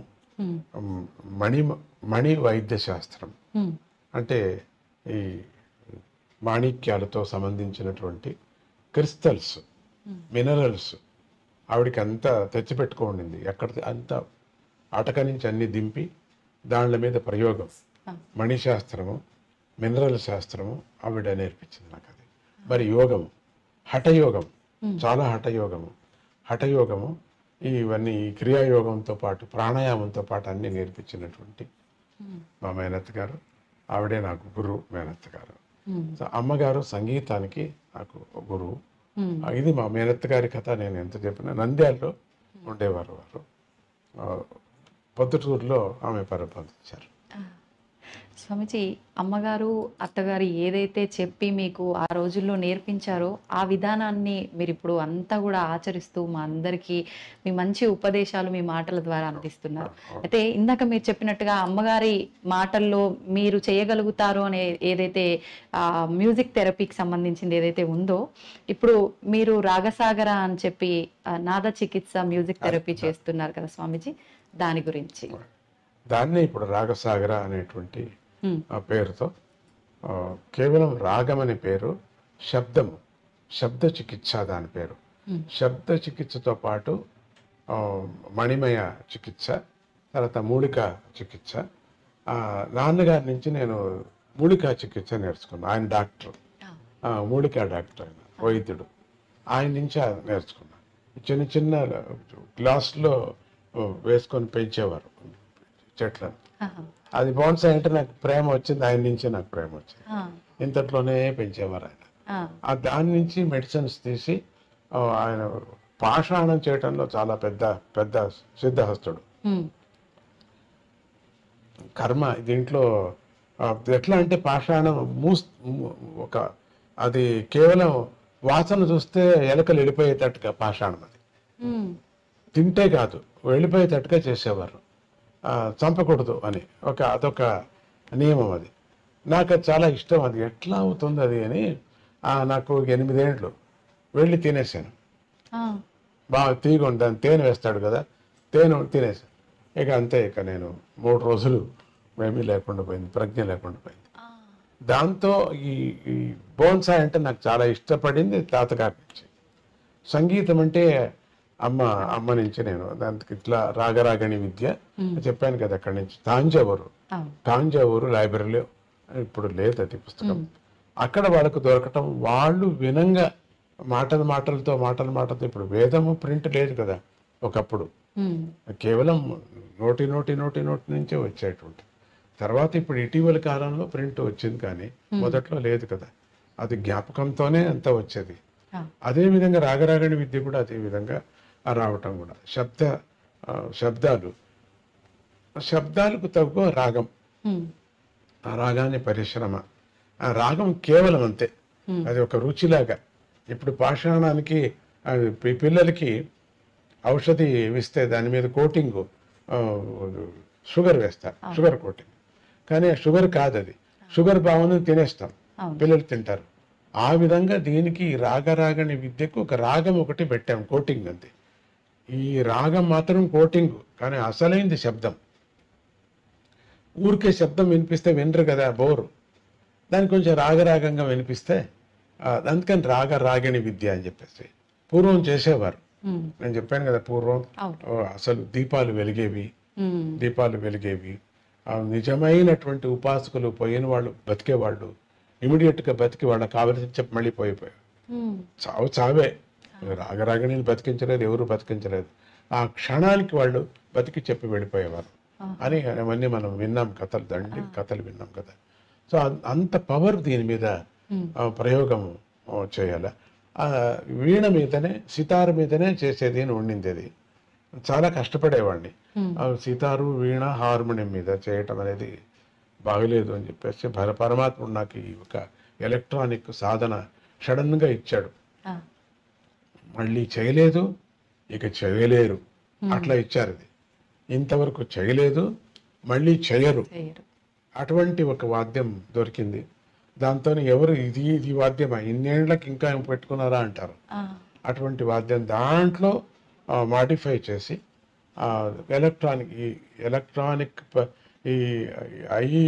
ఎంతెంత ఉపయోగించుకోవాలో ఆ విద్యను అంత ఉపయోగించుకొని దీన్ని చేయటం జరుగుతున్నది. ఆ విద్య దాంట్లో ఈ రాగం ఇప్పుడు నాడుల మీద ప్రతి ఒక్కటి మాట్లాడేటప్పుడు, ఇప్పుడు మీరు కారులో కూర్చొని వెళుతున్నప్పుడు ఇట్లా పైనుంచి కిందికి ఇటు వెళ్ళేటప్పుడు చూస్తే ఆ గాలికి, ఆ ఒత్తిడి గాలికి పొట్టంతా ఒక మాదిరి హాయిగా ఉంటుంది. ఆ కింద నుంచి పైనకి ఇటు వెళ్ళేటప్పుడు ఆ సెకండ్ ఆ ఫీలింగే వేరే ఉంటుంది. ఎంత పొట్ట నొప్పి ఉన్నా, ఎంత తలకాయ నొప్పి ఉన్నా కూడా మళ్ళీ అట్లే దిగాలా అనిపిస్తుంది. మళ్ళీ ఆ కారు అట్లే దింపుతావా అనే పరిస్థితులు ఉన్నాయి. ఎంతో మంది చేశారు కూడా. అట్లా దిగేటప్పుడు ఎంత హాయిగా, ఆ క్షణం ఎంత హాయిగా ఉంటుందో చూడండి. అదే మాదిరిది డౌన్కి దిగి కొంచెం పైకి ఎక్కేటప్పుడు, డౌన్ నుంచి వచ్చేటప్పుడు ఆ గాలి ఒత్తిడికి, ఆ శబ్దానికి, ఆ శరీరంలో కలిగినటువంటి ఒక భావన, ఆనందం టాయని కలుగుతుంది కదా. అది ఆ శబ్దము ఒత్తిడి, వాయు ఒత్తిడికి. సో అదే విధంగా దీన్ని 24 hours చేస్తున్నారు స్వామీజీ అంతే. అది ఒక క్షణం మాత్రం అవుతుంది, ఇట్లా వెళ్ళి ఇట్లా వచ్చేటప్పుడు. దీన్ని మాత్రం 24 గంటలు చేయాలని చెప్పేసి అది చేయటం రాగరాగని విద్యలో. అది కొత్తగా చెప్తున్నా మీకు, దీన్ని ఎక్కడ నేను చెప్పలేదు, ఇప్పుడు ఈ టీవీకే కొత్తగా చెప్తున్నాను. అది ఆ పద్ధతినే దీంట్లో ఒక డౌన్ నుంచి ఇట్లా డౌన్కి వచ్చి పైకి ఇట్లా కొంచెం పైకి ఎక్కేటప్పుడు ఏ విధంగా ఫీలింగ్ ప్రతి పిల్లలకు, ప్రతి పెద్దవాళ్ళకు కూడా అవుతుంది. కడుపు శూలం ఉండిన వాళ్ళకు కూడా ఆ సమయంలో ఆనందాన్ని అనుభవిస్తారు. చాలా బాగుంటుంది, తలకాయ బాగుంటుంది. ఆ క్షణం 3 నిమిషాలు ఉండిన క్షణం ఇంకా మళ్ళీ లేదు, అట్లా అనిపిస్తుంది. సో అది 24 గంటలు చేస్తున్నారు స్వామీజీ. ఆ విధంగా చేయటం. నర్వ్స్ మీద ఒక పొర ఉంటుందమ్మా మెడికల్ ప్రకారంగా చాలా చెప్తాను దాన్ని. ఏ ఆహారం తీసుకోవాలా, ఏ విటమిన్స్ తీసుకోవాలా, ఎందుకు ఎట్లా ఉండాలా, పొద్దున్న లేస్తూనే ఏం చేయాలా, ఇవన్నీ కూడా మనకు రాగరాగని విద్య ముందుగా వాళ్ళకి తెలపడం జరుగుతుంది. ఇట్లా ఉండాలా, మీరు డాక్టర్ టెస్ట్ చేయించుకోవాలా, బ్లాకేజ్ అయితే ఏం చేసుకోవాలా, పొట్టనొప్పి అయితే అన్నీ మనమే సొంతంగా ఏమేమి చేసుకోవాలా, కొంత ధైర్యం. దీనికి లొంగకపోతే మనం డాక్టర్ దగ్గర వెళ్ళాలా, డాక్టర్ దగ్గర వెళ్ళి మీరు ఈ శబ్దాన్ని వింటే మంచిది అని. చాలా పెద్ద విద్య అమ్మా ఇది. చూడటానికి చిన్నదిగా మనకేదో కనపడుతుంది, చాలా పెద్ద విద్య ఇది. నేను ఎవరికి నేర్పలేను, అది కష్టం నాకు, అది నాకు తెలియదు. అది కృష్ణుడు తన పుల్లంగోని ఎవరికి నేర్పలేదు, కృష్ణుడు తన మాయను ఎవరికి నేర్పలేదు, కృష్ణుడు తన విశ్వరూపాన్ని ఇంకొకరికి నువ్వు కూడా చేయరా అనలేదు, తాను ఒకడే, అంతటితో అయిపోయింది. అది తన విశ్వరూపాన్ని ఇంకొకరికి చెప్పలేదు. అట్లా నా పరిస్థితి ఉంది. అది కొన్ని మెడిసిన్స్ కొన్ని డాక్టర్స్ చెప్పలేరు, వాళ్ళే కనిపెట్టినటువంటిది, వాళ్ళు ట్రైనింగ్ కూడా ఇవ్వలేరు. అది అప్పటికి కుదిరింది అంటారు, మళ్ళీ ప్రయోగం చేస్తే అది కుదరదు వాళ్ళకి. అది మాత్రం అప్పుడు కుదిరింది అంట. అది అమృతం. మాటిమాటికి చిలకలేరు కదా దేవతలు రాక్షసులు, మాటిమాటికి చిలకలేరు, మాటిమాటికి కుర్మావతారం కాలేదు, మాటిమాటికి ధన్వంతరి పుట్టాడు కదా, ఒకే పారి పుట్టింది అది. ఒక చుక్క తాగితే చాలు అని చెప్పారు. ఒక సముద్రం తాగాల్సిన పని లేదు అమృతము. తీర్థం కూడా అంతే, ఇంతే తాగాల. ఇక్కడికి మాత్రం గొంతు మాత్రం నానాల.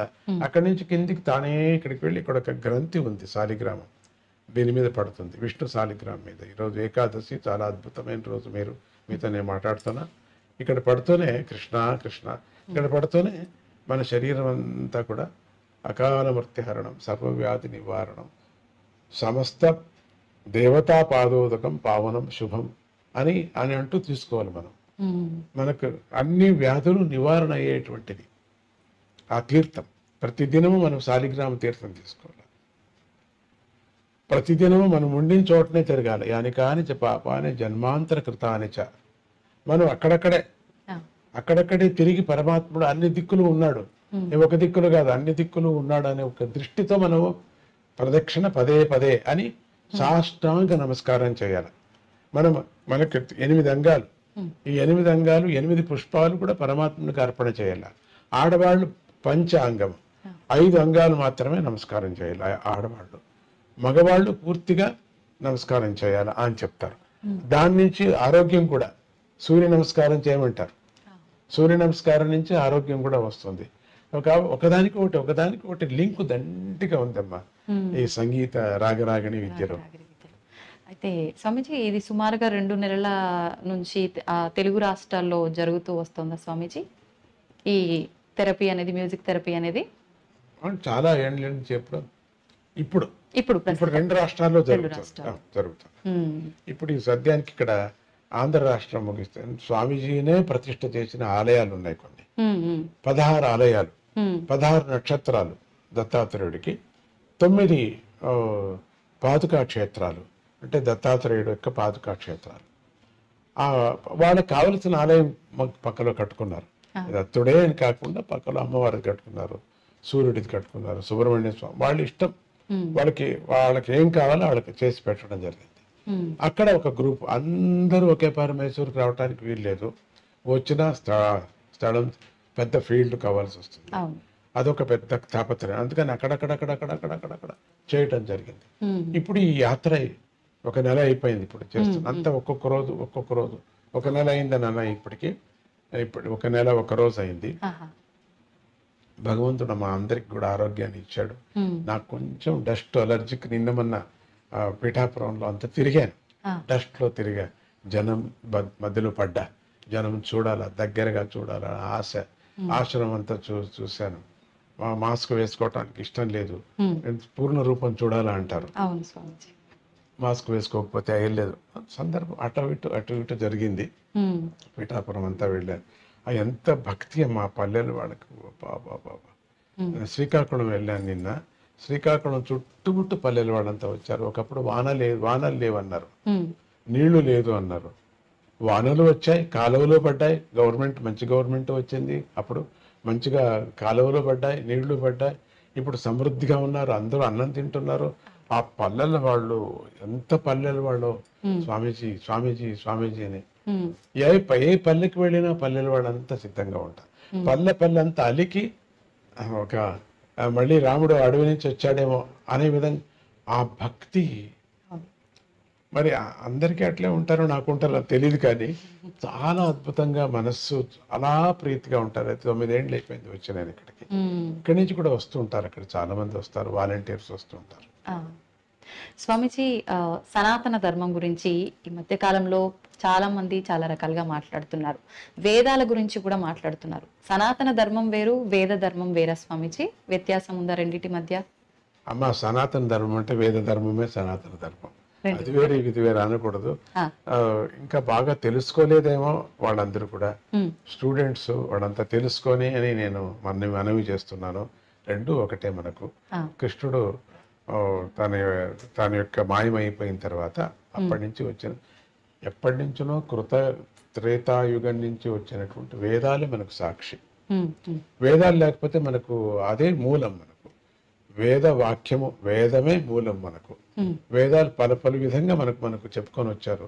ఎన్నో దారులు చెప్పుకొని వచ్చారు మనకు. దాంట్లో ఆగమాలు ఎన్నో చెప్పారు. స్మార్తాగమం అని, వైష్ణాగమం అని, ఇట్లా ఆగమాలంతా వైకానసాగమం అని ఎందుకు తప్పలేదు, అన్నీ ఉన్నాయి, బాగా ఉన్నాయి. అది ఆ దాంట్లోకి కూడా వేదమే మూలం. అటువంటి వేదాన్ని మనకు చూపించినటువంటి వాళ్ళు శంకర భగవత్పాదులు కానీ, రామానుజులు కానీ, మాధవ కానీ, వీళ్ళందరూ చూపించారు. శంకర భగవత్పాదులు కొంత చేశారు, షణ్మతాలంతా ఒక చోట చేర్చారు ఆయన. మళ్ళీ కొంచెం ఏదో కొట్టుకున్నారు. అందుకని రామానుజాచార్యులు అవతారం ఎత్తారు. భగవంతుడు ఇదంతా, వాళ్ళు ముగ్గురు కూడా భగవంతు అవతారమే. ఆయన వచ్చాడు, మళ్ళీ కొట్టుకోవద్దండి, పోనీ ఈ ధర్మానికి రండి, అట్లా కొంచెం వెళ్ళారు. మళ్ళీ కొట్టుకున్నారు. ఆయన పోయిన తర్వాత మాధవ భగవాన్ వచ్చాడు, మాధవాచార్యులు వచ్చారు, ఆయన కొంచెం చేశాడు. అట్లా మళ్ళీ కొంచెం ఇట్లా కొట్టుకుంటూనే ఉన్నారు. కొట్టుకుంటుంటే అన్ని మతాలు రావటం ప్రారంభం చేశాయి. తప్పేం లేదు. ఎవరో ఒక మతంలో ఉండి ఒక ఆధ్యాత్మికంగా ఒక జీవనాన్ని చేసి ఎవరికి చెడ్డది చేయకోకుండా సమాజానికి మంచి చేస్తూ ఉంటే ఏ మతమైనా పర్వాలేదు. కానీ ఈ మతానికి, అన్ని మతాలకు మూలమైనటువంటిది వేద మతం. ఆ వేద మతమే సనాతన ధర్మము అని అంటాం. సనాతన ధర్మం అనటానికి ఇదే ధర్మం సనాతన, హిందూ ధర్మమే సనాతన ధర్మం చెప్పడానికి వీల్లేదు. జైన మతమే సనాతన ధర్మం చెప్పడం. సనాతన ధర్మం అంతే. అన్ని దాంట్లకు ఇప్పుడు కాంబినేషన్ ఏదైనా ఔషధి, లడ్డు ఉందనుకోండి, లడ్డుకి మిఠాయికి మూలం ఏది? చక్కెర. ఇది సనాతన ధర్మం ఒక చక్కెర లాగా, అంతే. స్వామిజీ, పురాణాల విషయానికి వస్తే పురాణాల్లో స్త్రీల ప్రాముఖ్యత ఏ రకంగా ఉంది? అయ్యో, స్త్రీలకే ఎక్కువ ఉంది అని చెప్పచ్చు. మైత్రేయ ఎవరు? గార్గేయ ఎవరు? వీళ్ళంతా స్త్రీలే కదా. స్త్రీలు ఖండితం ఉంది, లేదని కాదు. వాళ్ళు ముందుకు రావాలా. భయం, ముట్టకూడదు అనేది ఒక భయం వచ్చేసింది కాబట్టి దాని నుంచి దూరం అయిపోయి ఖండితం. అది వేద విచారం ఎందుకు కాకూడదు? చేసుకోవచ్చు, ధారాళంగా చేసుకోవచ్చు. స్వామిజీ, కర్మ అంటుంటారు, అంటే మనిషి యొక్క బుద్ధిని బట్టి కర్మ ఉంటుందా, లేదు అంటే కర్మను బట్టే మన బుద్ధి అనేది ఉంటుందంటారా స్వామిజీ? అది కర్మను బట్టే ఉంటుంది బుద్ధి. కర్మను అనుసరించుకోని వచ్చేటువంటిది బుద్ధి. బుద్ధిని అనుసరించుకోండి పోదు. కర్మను ఎప్పుడు అనుసరించిందో బుద్ధి, అది సపరేట్ అయిపోతుంది, మళ్ళీ దానికి స్వతంత్రం వచ్చేస్తుంది. అప్పుడు బుద్ధిని బట్టి అని చెప్పచ్చు. కానీ మూలం మాత్రం కర్మను బట్టే వచ్చేటువంటిది. వాళ్ళ కర్మను బట్టే వస్తుంది బుద్ధి. వచ్చినప్పుడు ఏమవుతుంది? కర్మను వదిలేస్తాం. ఇప్పుడు ర్యాకెట్ పైన వెళుతూ ఉంటుంది, మాతృ ర్యాకెట్ కి కింద తట్టుకొని ఉంటాయి, అవన్నీ వదిలేసుకోవాలి, పోతాయి, దాంతో పోవు. ఇప్పుడు తాటి చెట్టు ఎక్కేవాడికి చెయ్యి ఉండేవరకు ఎక్కిస్తాం. ఎవరైతే మూలం అయితే ఇప్పుడు దీనికి ఎక్కించేవాడు మూలమా? ఎక్కేవాడు మూలం అవుతాడు. కానీ ఎక్కేవాడికి ఎంతవరకు ఈడు మూలం ఉంటేనే ఎక్కేది, లేకపోతే ఎక్కలేరు. సో దీనికి సంబంధం ఉంది. స్వామీజీ, మీ విషయానికి వస్తే భగవద్గీత గురించి మీరు చాలా ఉపదేశాలు చేశారు, కానీ ఈ మధ్య కాలంలోనే మీరు ఒక పుస్తకాన్ని కూడా రాయడం జరిగిందని, అది కంప్లీట్ అయిందని చెప్పి విన్నాను. ఆ పుస్తకం గురించి? అది నేను 2 వాక్యాల్లో, 3 వాక్యాల్లో, 5 వాక్యాల్లో నేను చెప్పలేను. అంత చాలా పెద్ద మహత్తరమైన విచారం. అందరూ చదవలసినటువంటి పుస్తకం అది. అందరూ చదవాలి. అది ఈ కరోనా సందర్భంలో అది రాయటం జరిగింది. ఒక విధంగా జనం దగ్గరికి రాకపోవటం, ఒకడే ఉండటం, పండితులతో, నేను ఒకడే రాయలేదు, పండితుల్ని దగ్గర పెట్టుకొని, కుప్పా కృష్ణమూర్తి గారు అని చెప్పేసి నాకు చాలా ఆప్త మిత్రుడు, ఆప్త పండితుడు, ఆయనతో చర్చించుకొని ఆయనతో చేయటం చాలా పెద్ద కార్యక్రమం అది. నాకు వాళ్ళ కృషి వాళ్ళకి చాలా పెద్దది అంటారు ఎప్పటికీ కూడా. వాళ్ళదే గొప్ప అని చెప్పుకుంటారు ఎప్పుడు, అంతే కదా. ఈ మధ్యలో అటువంటి పుస్తకం నేను చూడలేదు. అంత అద్భుతమైనటువంటి, ఒక్క పర్యం చదివితే చాలా. అది వేదాలు చదివినట్టు ఉంటుంది, ఉపనిషత్తులు చదివినట్టు ఉంటుంది. అది అందరికీ కావలసినటువంటి, రాజకీయ వ్యక్తులు కూడా కావలసినటువంటి పుస్తకం అది. అన్ని ఉదాహరణలు ఇంకెక్కడైనా ఏ సమస్య వచ్చినా ఆ పుస్తకం చదివితే చాలు, సమస్యలు పోతాయి. ఎన్సైక్లోపీడియా లాగా, అది ఆధ్యాత్మిక ఎన్సైక్లోపీడియా లాగా ఉంటుందమ్మ తల్లి. అది ఆ పుస్తకం మీకు ఒకటి ఇప్పిస్తాం, అది మీకు ఆవశ్యకంగా దాన్ని చూడాలి మీరు. స్వామిజీ, ఈ మధ్య కాలంలో చూస్తుంటే ప్రస్తుత సమాజంలో బంధాలకి ఎక్కువగా విలువ లేదేమో, తగ్గిపోయిందేమో అన్నట్టుగా అనిపిస్తోంది. ఎందుకంటారు స్వామిజీ? అంటే ఒక టైం లేకపోవటం ఒకటి, చిన్న టైంలో కొన్ని సాధించాలా అనే ఒక ఆతృత జనానికి, అంటే ఐఏఎస్ రాయకనే ఐఏఎస్ అయిపోవాలా అనేది ఒక భావన, ఆన్లైన్లోనే అయిపోవాలా అనేది ఒక భావన. ఇది మనము వెయిటింగ్ అనేది మనలో లేదు, తగ్గిపోయింది. అది తగ్గిపోవటంతో బంధాలు కూడా తగ్గిపోతున్నాయి. సమయం, ఆ సమయానికి మనం కరెక్ట్గా దానికి విలువ ఇవ్వటం లేదు. ఆ సమయానికి ఎప్పుడు అంటే జీవనానికి, మన జీవితానికి ఎప్పుడు విలువ లేదో, ఇవ్వమో, బంధాలు కూడా తగ్గిపోతున్నాయి. ఎప్పుడు జీవితానికి విలువ ఇస్తామో బంధాలు పెరుగుతాయి, బాగుంటుంది. రెండవది, బంధాలు పెరగకపోవటం కారణం ఏమిటంటే దూరంగా వెళ్ళిపోతున్నాం. చదవటం, దూరం వెళ్ళిపోవటం, ఇంకా మళ్ళీ వాళ్ళెక్కడో మనం ఎక్కడో, పిల్లలు రాలేరు, మనం వెళ్ళలేము, ఆ చలికి మనం వెళ్ళలేము, వాళ్ళు ఇక్కడికి రారు, ఉద్యోగాలు పోతాయి. ఒక అమెరికానే కాదు, అన్ని దేశాలకు వెళ్ళినప్పుడు మాటికి రాలేము, మాటికి మనం వెళ్ళలేము. కాబట్టి దీంతో ఏమవుతుంది, అమ్మమ్మ, నాన్నమ్మ, బాపాయ్ ఇవన్నీ పోయాయి, తగ్గిపోతున్నాయి, బంధాలు తగ్గిపోతున్నాయి. ఎప్పటికెప్పుడు ఇప్పుడు ఎక్కడెక్కడ ఎవరు మాత్రమే ఉన్నామో వాళ్ళు మాత్రమే బంధాలేమో అని చెప్పుకోవచ్చు. వాళ్ళందరూ స్నేహితుల్లాగా తయారైపోతున్నారు. ఎప్పుడో రావటం, మనకు అంత ప్రేమ పుట్టదు. పిల్లలు చూసినప్పుడు కూడా ముసలాళ్ళకి అంతగా పుడతావు, ఎందుకంటే దగ్గర పెరగలేదు కదా, వాళ్ళు అమ్మమ్మ దగ్గరికి పెరగలేదు. ఈ వాతావరణం చూసి చాలా ఆనందపడిపోతున్నారు, కానీ అమ్మమ్మ మీద పడటంలే. ఫెసిలిటీస్ చాలా ఆనందంగా ఉంది, అక్కడ పోతే అక్కడ ఆనందంగా ఉంది, ఇక్కడ పోతే వస్తువుల మీద ఆశ ఎక్కువ పెరిగిపోయింది, కాబట్టి బంధాలు తగ్గిపోతున్నాయి. అయితే చిన్నప్పటి నుంచే పిల్లలకి మనం ధర్మాన్ని ఆచరించడం కనుక నేర్పిస్తే అంతా మన సంస్కృతి సాంప్రదాయాల్ని, మన సంపదని మనం కాపాడుకునే వాళ్ళం అవుతా ఉంటారు. అందుకే కదా భగవద్గీతని పట్టుకున్నాం. ఆచరించడం అంటే ఏంటి స్వామీజీ? ఎలా ఆచరించాలి? ధర్మాన్ని ఆచరించడం అంటే ఏంటి? ఆచరించడం అంటే ఇప్పుడు స్వామీజీ ఏమి నేర్పిస్తున్నారో భగవద్గీత, దాన్ని నేర్చుకుంటే ఆచరించడం లెక్క. చెప్పవలసిన పని లేదు. భగవద్గీత చదువుతున్నాం, దాని అర్థం తెలుసుకుంటే అది ఆచరించండి, ధర్మం ఆచరించే పని అయిపోతుంది. అదంతకదే బంధాలు పెరుగుతాయి. అమ్మ అంటే ఎవరు, నాన్న అంటే ఎవరు చెప్పవలసిన పనే లేదు. అందుకని ఇండైరెక్ట్ గా నేను దీన్ని పట్టుకున్నాను అంతే. నేను డైరెక్ట్ గా ఇట్లా చెప్పండి, ఇట్లా చేయాలంటే ఎవరికి ఇష్టం లేదు. పోనీ చెయ్యి అంటే దాంట్లో ఉంటుంది, అది పట్టుకుంది.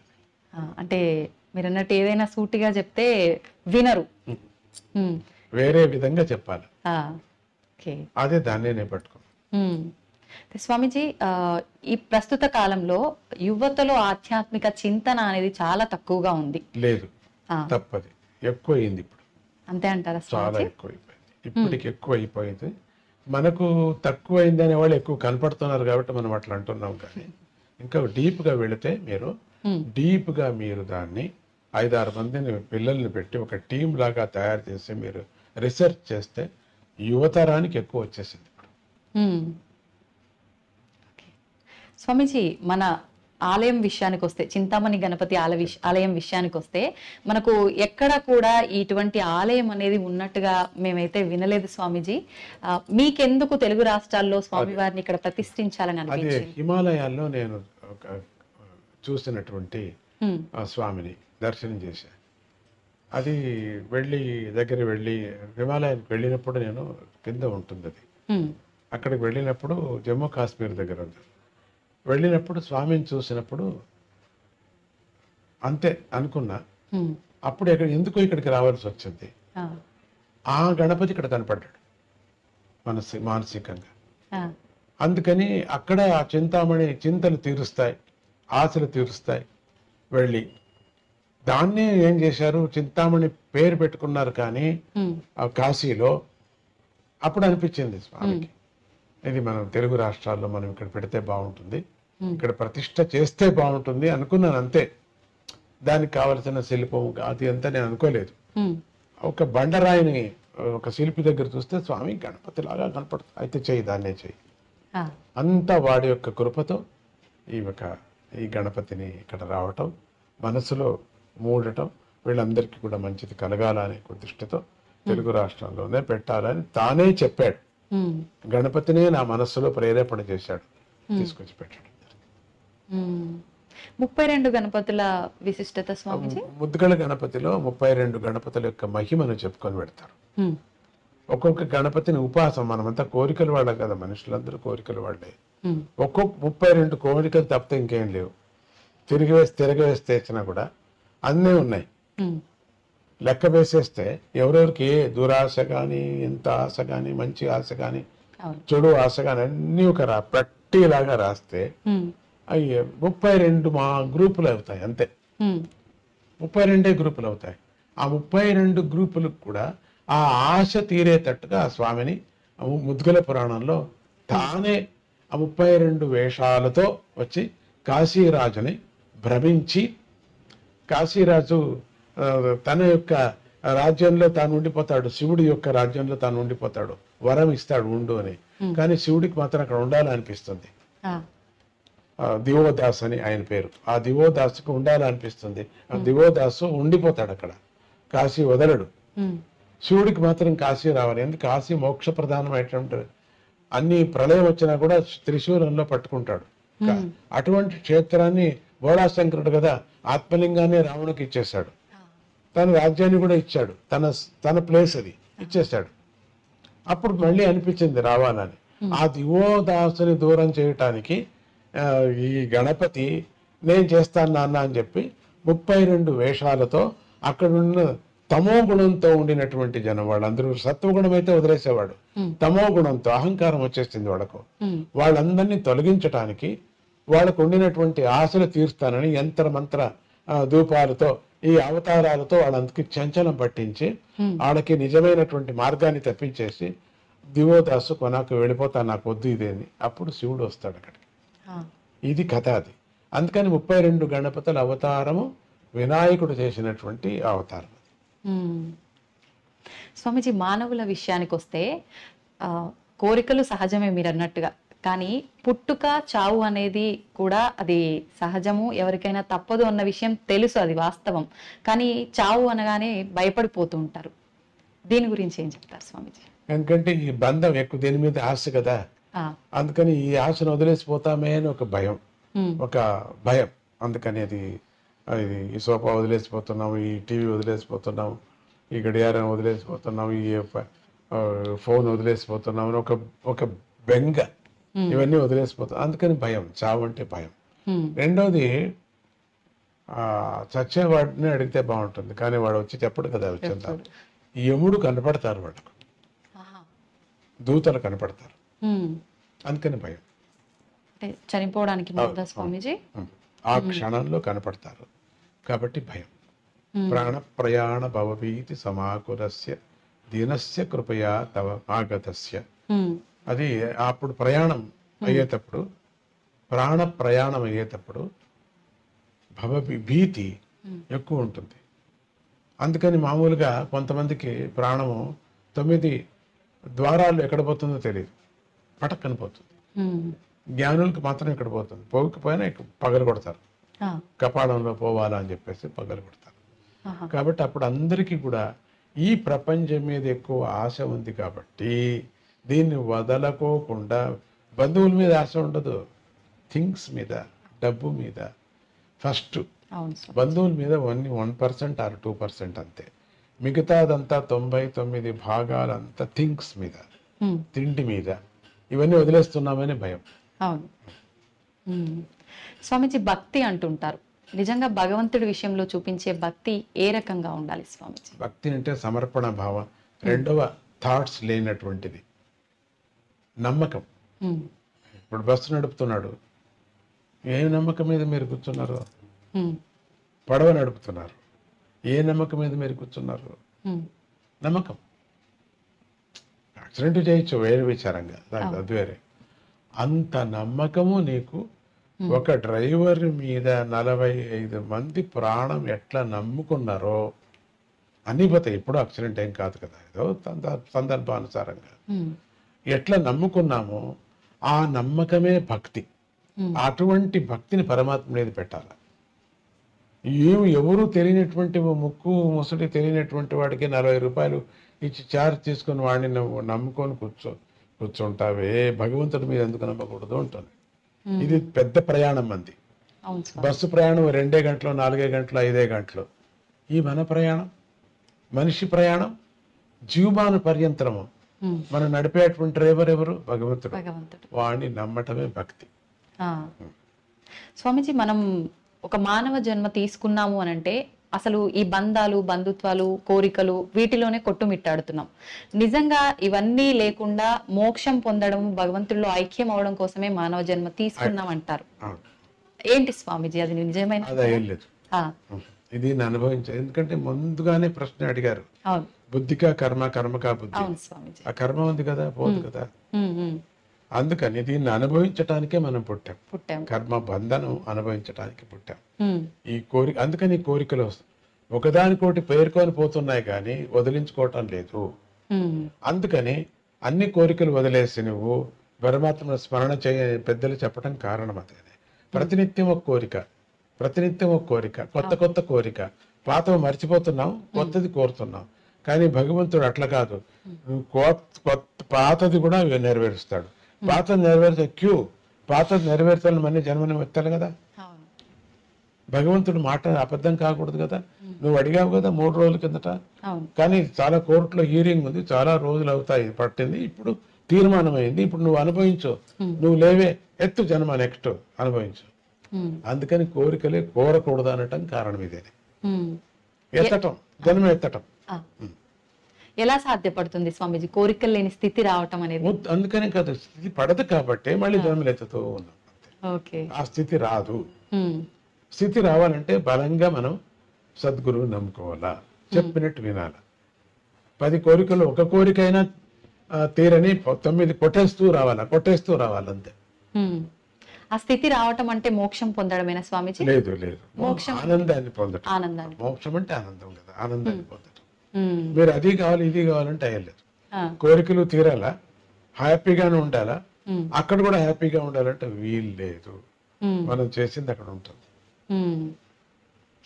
అంటే మనం ఒక మనిషిగా ఉండి ఈ కోరికలు తీర్చుకుంటూ మళ్ళీ జన్మ రాకుండా ఉండాలి అని అంటే ఒక వ్యక్తి చేయాల్సిన కార్యం ఏంటి? అది గురువుని ఆశ్రయించాలా, గురువు చెప్పినట్టు వేదాంత వాక్యాన్ని వినాలా, ప్రాక్టీస్ చేయాలి. గృహస్థుడుగా ఏం చేయాలో ఆ ధర్మాన్ని చేయాలి. అంత మాత్రమే పాపం. అది అంత మాత్రం, దాంట్లో కూడా పాపం ఉంది, అంత మాత్రమే పాప పుణ్యాలు. అంత మాత్రంతోనే తృప్తిగా ఉండాలా. అది జీవనంతో శాంతిగా సమదృష్టితో ఉండాలా. ఊహపోహలు ఉండకూడదు. ఊహపోహలు ఒకరోజు నిజమైపోతాయి. అందుకని ఊహపోహలు కూడా అట్లా ఉంటే బాగుండు, ఒకరోజు అయిపోతావు.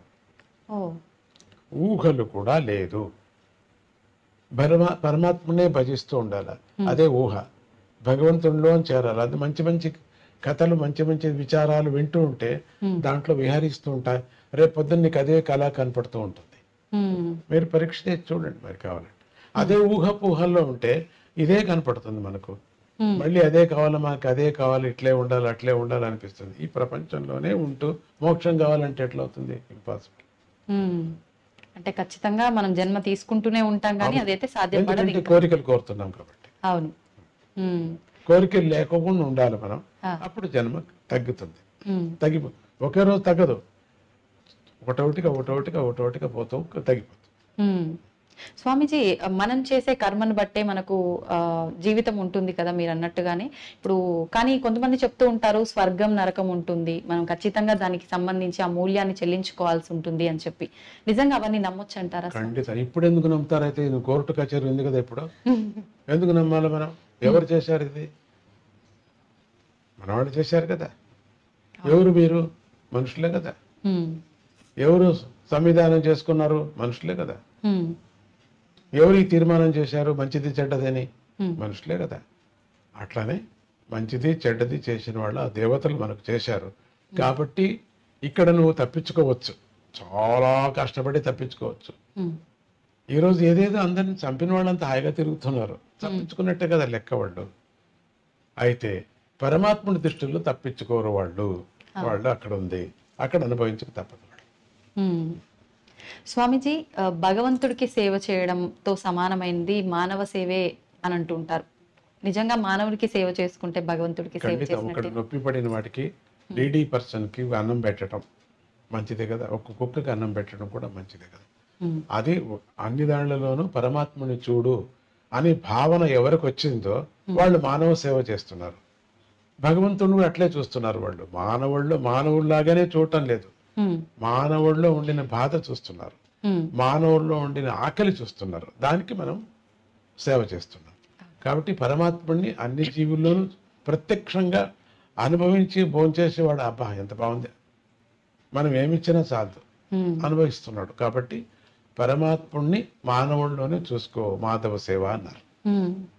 స్వామీజీ, మీ గురించి చెప్పాలి అంటే భక్తుల మాటల్లో మేము చాలా వరకు చాలా గొప్పగా విన్నాం. నిజంగా ఇప్పుడు ఈ తరం వాళ్ళు ఒక 30-40 సంవత్సరాలు పైబడినాయంటేనే వారి నిత్య జీవితంలో చేసుకోవాల్సిన విధానాలు, ఆ పనులే సరిగ్గా చేసుకోలేకపోతూ ఉంటారు, ఇబ్బంది పడుతుంటారు. కానీ మీరు ఇప్పుడు చేసే ఈ పుణ్యకార్యాలు ఏదైతే ఉన్నాయో మేమందరం కూడా నిజంగా చాలా నేర్చుకోవాల్సిన విషయాలు. నిజంగా ఇదంతా ఎలా సాధ్యపడుతుంది స్వామీజీ? అది అమృతం, నీకు అమృతం ఎట్లా వచ్చింది అన్నట్టుగా ఉంది మీ మాట. వచ్చింది. నాకు ఎట్లా సాధ్యపడిందంటే, నేను వచ్చాను ఎట్లా వేసుకోవటం, ఏమయ్యా ఎట్లా వచ్చింది, వచ్చింది, అట్లా వచ్చేసింది. అంటే మీరు అది ఎలా వచ్చిందో సెలవిస్తే మాలాంటి వాళ్ళకు ఉపయోగపడుతుంది కదా స్వామీజీ. అయ్యా తీపు చెప్పు, తీపుని గురించి చెప్పు. ఓ చంద్రుడు, చంద్రుడు నీ శాంతిని గురించి చెప్పు. ఏ గంగా నీ పాపం వెళ్ళేది ఎట్లా చెప్పు. ఓ చల్లదనాన్ని గురించి కొంచెం ఎక్స్ప్లెయిన్ చేయలేము. అనుభవించు. 10 మందిని అనుభవిస్తున్నారు కదా, అదే నా అవతారం, అదే నా యొక్క వాళ్ళకి నేను ఇచ్చేటువంటిది. వాళ్ళు నా మీద ఆశపడుతున్నారు అంతగా, కాబట్టి అనుసరిస్తున్నారు వాళ్ళు. నాకు దాంట్లో ఏమీ నాకు అనిపించదు వీళ్ళు అనుసరిస్తున్నారు అని గొప్పతనం కానీ, అయ్యో వీళ్ళు వదిలేసి వెళ్ళిపోయారు అని నాకు కష్టం కానీ ఏమీ లేదు. రెండూ లేవు. అది లేనప్పుడు ఇది లేదు, ఇది లేదు, అది రెండూ లేవు. స్వామీజీ, ముగించే ముందు చివరగా యువతకు మీరు ఒక మంచి సందేశం ఇవ్వాలి అంటే ఎటువంటి సందేశం ఇస్తారు? యువతకు చెప్పటం ఏంటంటే, విపరీతమైన ఆశ పడద్దండి. మన దేశం అమృతమైనటువంటి దేశం. దీంట్లో అన్నీ దొరుకుతాయి మనకు. వేరే దేశాలకు వెళ్ళాలా, వేరే చోట ఎక్కువ పని చేయాలా, ఎక్కువ డబ్బు ఏది శాశ్వతం కాదు. ఎంత చేసినా కూడా మన దేశం మనకు. మనం ఇక్కడ ఎందుకు పరమాత్ముడు పుట్టించాడు, దీన్ని మనం సార్థకం చేసుకోవాలా.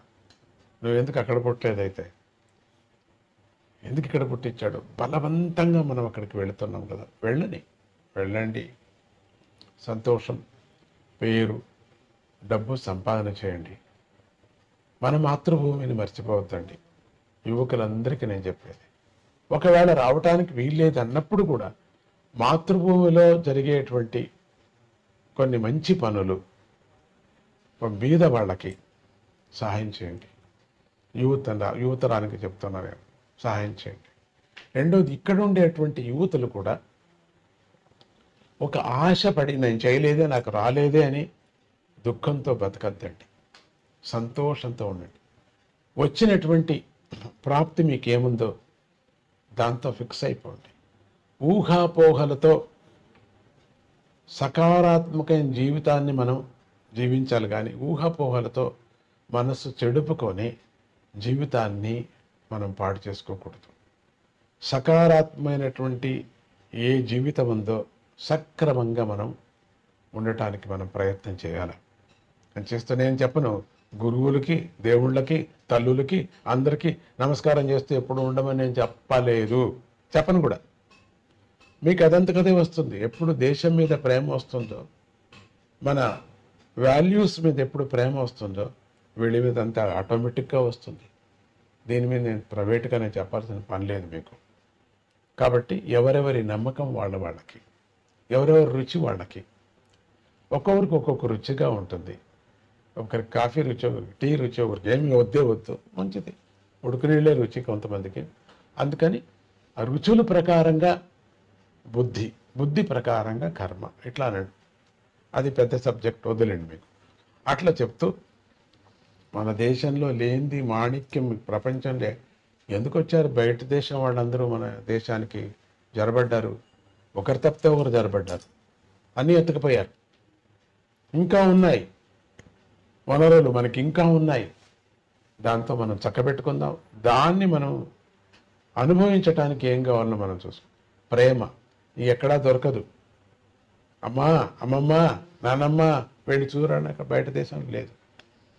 అమ్మమ్మ లేదు, నాన్నమ్మ లేదు, అందరూ ఓల్డేజ్ హోమ్కి చేరిపోయి ఉంటారు.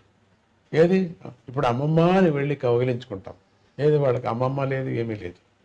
ఎంత అనుబంధాలు ఉన్నాయి ఇక్కడ, ఎంత ప్రేమ ఉంది ఇక్కడ, మరి ఎంత మంచి పంట పండుతుంది మనకు, ఎన్ని అభిమానాలు ఉన్నాయి మనకు, ఒకరికొకరు స్నేహ హస్తం సహాయం చేయాలనేది ఉంది మనకు. బయట దేశంలో పక్కింటి వరకు బాట లేదు, ఏమీ లేదు. అందరూ తలుపులు వేసుకొని ఉంటారు. అది ఆ ఊరు ఎట్లా ఉంటుందంటే, నేను మాట చెప్పకూడదు, ఎవరు లేరేమో అనిపించేవాదా ఉంటుంది. మనం చూడండి, రండి పల్లెలకి, కళకళ కళకళ కళకళ కళకళ కళకళ ఆడుతుంటుంది. పరమాత్ముడి యొక్క సృష్టి జీవన విధానం మనకు భారత భూమి నేర్పిస్తుంది. సక్రమంగా చేసుకుంటే మనకు మనదే స్వర్గము, మన భారత భూమి స్వర్గము. డిప్రెషన్లో వెళ్ళొద్దండి, డిసప్పాయింట్ కావద్దండి, కడుపు మంట వద్దు మనకు. వాడు తెచ్చుకున్నామంతే అనుకుంటూ తృప్తి జీవితాన్ని గడుపుతూ మీకు, మీ ఇంటికి, మీ చుట్టుముట్టు వాళ్ళకు, మీ యొక్క మిమ్మల్ని ఏలుతున్నటువంటి ప్రజాప్రతినిధులకు, ప్రజలకు అందరికీ మీరు సహాయం చేయండి. జై గురుదత్త, శ్రీ గురుదత్త. చాలా సంతోషం స్వామీజీ, మిమ్మల్ని చూస్తేనే చాలా అనుకున్నాను, కానీ మీ ముందు కూర్చొని ఇంతసేపు మీతో మాట్లాడడం అనేది నిజంగా నేను ఏ జన్మలోనో చేసుకున్న అదృష్టం.